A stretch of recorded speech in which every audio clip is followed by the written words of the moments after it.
अरे अम्मा जी, जल्दी से 2 भिंडी वाले पराठे और 2 गोभी वाले पराठे लगा दो। बहुत जोरों की भूख लगी है, जल्दी से लगा दो। हाँ हाँ बेटी, अभी लगा कर देती हूँ। अरे इस अम्मा के हाथ के पराठे खा के बड़ा ही मजा आता है। चलो मैं ही पैसे दे देती हूँ। नहीं नहीं, मैं देता हूँ पैसे। नहीं नहीं, ये तुम्हारे ही पैसे हैं। तुम्हें याद है परसों जब तुम्हारे वॉलेट से 3,000 रुपया चोरी हुआ था? वो मैंने ही 3,000 चोरी किया। अरे अरे, ये मैं सारा सच क्यों बता रही हूँ?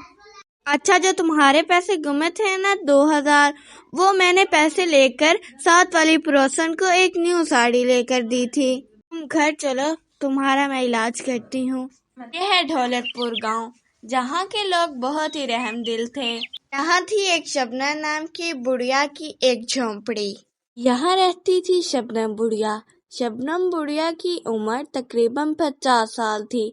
उनके हस्बैंड का इंतकाल हो चुका था, लेकिन किसी को भी पता नहीं था कि वो कैसे मरे हैं।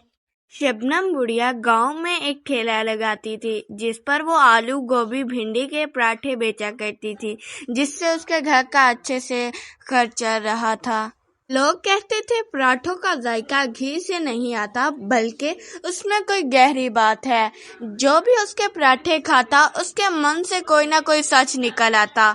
लेकिन लोग सुबह सुबह उसकी पराठों की खुशबू सूंघकर आ जाते, क्योंकि दादी माँ सुबह ही पराठे लगा देती और शाम तक लगाई रखती, तो इसलिए सारे ग्राहक उससे रोजाना खाने आ जाते।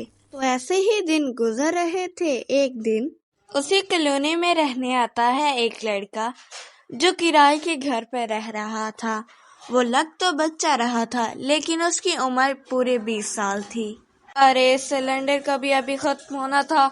बहुत जोरों से भूख लगी है। चलो कहीं बाहर से खाने चलता हूँ। इसका नाम है राशिद। इसका सिलेंडर खत्म हो गया है और इसको बहुत जोरों से भूख लगी है। ये बाहर जाने का सोचता है कुछ खाने के लिए, और वो फिर बाहर की तरफ जाने लगता है। फिर वो गांव के लोगों से पूछते पुछाते शबनम दादी के ठेले पे पहुंच जाता है। वो आते ही उनसे कहता है, अरे दादी, आपके तो बहुत ही पराठे मशहूर हैं। जिससे भी पूछो बस आपके ही पराठों का नाम ले जा रहा है।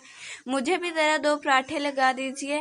बस बेटा, ये गांव वालों क्या प्यार है जो वो मुझसे करते हैं। अच्छा तुम बताओ, कौन से पराठे खाओगे, आलू, गोभी या भिंडी के? अच्छा अम्मा, इतनी वैरायटी है तो 2 पराठे लगा दो, गोभी और भिंडी के। अरे बेटा, लेकिन इसकी एक बात बता दूं, अगर जब भी तुम ये पराठे खाओगे, मन में कोई ना कोई सच तुम्हारे निकल आएगा।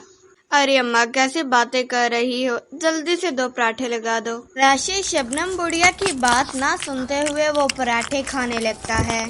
खा लेता है तो अचानक से कहता है, मैंने पिछली कॉलोनी से मोटर बाइक चोरी किया और इस कॉलोनी में भी चोरी करने आया हूँ। अरे अरे, ये मेरे मुंह से सच कैसे निकल रहा है?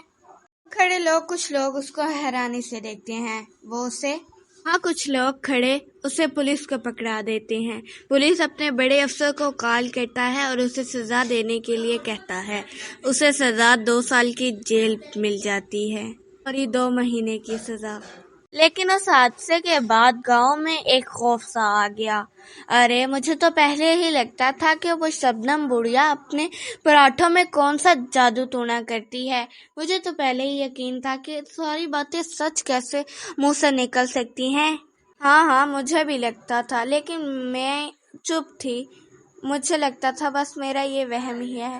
तो ऐसे ही एक दिन बाद शबनम दादी के ठेले पर पुलिस वाला आता है और कहता है, वाह दादी, उस क्राइमिनल ने तो अपना जुर्म कबूल कर दिया, वो भी अपने पराठे खाने के बाद। आपके पराठों में क्या है जो भी खाता है बस सच्ची बात करता है? बस मेरे पराठे है या से जो भी खाता है, कोई ना कोई उसके सच मुंह से निकल आता है। वाह दादी, मैं तो वैसे ही मजाक कर रहा था, आप तो सीरियस ही होगी। चलो अच्छा, मुझे भी 2 पराठे दो, देखते हैं मेरे मन से कौन सा सच निकलता है। पुलिस वाले ने भी पराठों को सच करने के लिए 2 पराठे खाए।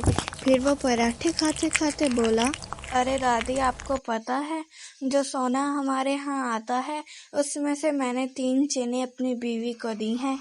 سنتے ہی پاس کے گراہک بہت حیران ہوتے ہیں۔ ان میں سے ایک کہتا ہے، شکر ہے کبھی پولیس والوں نے بھی اپنا جرم قبول کیا۔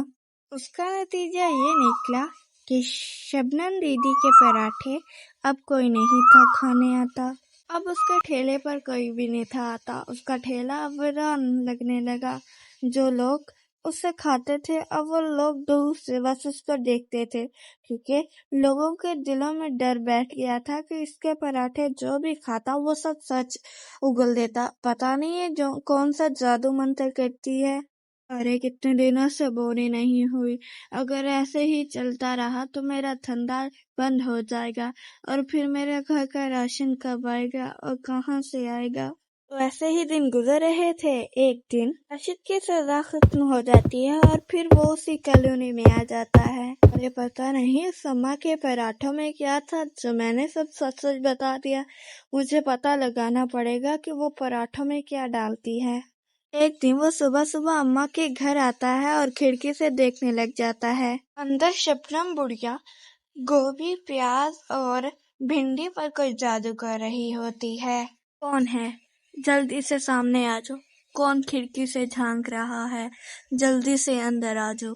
تم یہ کیا کر رہی ہو؟ تم گوبھی آلو پر کیوں جادو کر رہی ہو؟ تم جاننا چاہتے ہو نا کہ میں ان پر جادو کیوں کر رہی ہوں؟ تو پھر سنو، ان گاؤں والوں نے میری پتی کی ہتیا کر کے ان کو آلو، گوبھی اور بھنڈی کے کھیت میں دفن کر دیا۔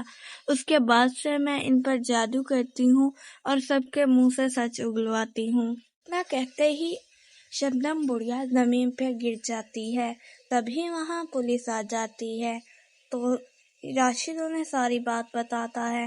تو پولیس کہتی ہے، ارے نہیں نہیں، یہ سب بڑھیا جھوٹ بول رہی تھی، بس یہ اپنی غلطی کو چھپانے کے لیے ہی ایسا کہہ رہی تھی۔ چلو شکر ہے مر گئی۔ اس کے بعد سے اس کا گھر پوری طرح ویران لگتا تھا۔ اس کے بعد سے گاؤں میں جون سا بھی وہاں سے گزرتا اس کو گوبھی، آلو اور بھنڈی کے پراٹھوں کی خوشبو آنے لگتی۔